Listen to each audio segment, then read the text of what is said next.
Welcome to Tech Bytes and News, your daily roundup of articles featured in Hacker News. Today, we're diving into the fascinating world of Kakistocracy, a word that's been making headlines recently. It's a term with a rich history and a surprisingly relevant meaning in today's political climate. Let's unpack it. I'm eager to hear this.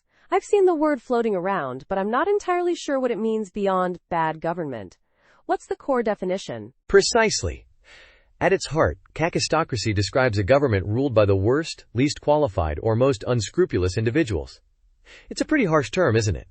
Absolutely. It's almost like a dystopian ideal, the antithesis of good governance. Where does the word even come from? It's got some serious Greek roots. It's a combination of kakistos, meaning worst, and kratos, meaning rule or power.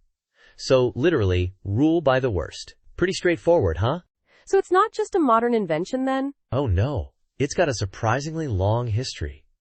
The earliest known usage dates back to the 17th century, appearing in a sermon.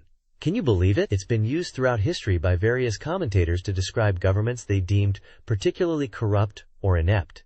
Wow, that's quite a pedigree for a word. Any notable historical examples of its application? Definitely. The article mentions its use to describe various regimes throughout history, including some governments in sub-Saharan Africa, the Yeltsin and Putin eras in Russia, and even some U.S. presidencies. It's been used to describe the Trump administrations, for example, quite frequently. Interesting. So it's not just a theoretical concept, but a term that's been applied to real-world situations. I see. And it gained a lot of traction recently, right? Yes, exactly.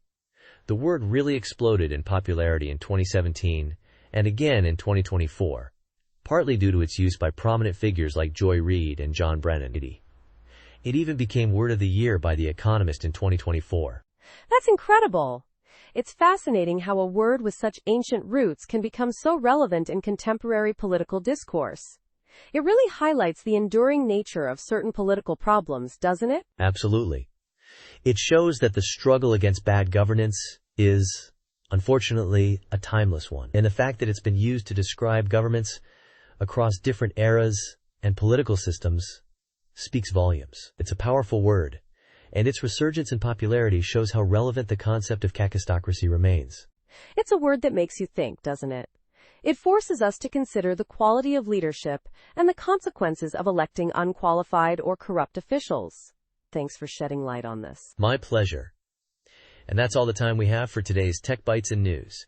Thanks for tuning in, and we'll see you next time. Goodbye. Bye-bye.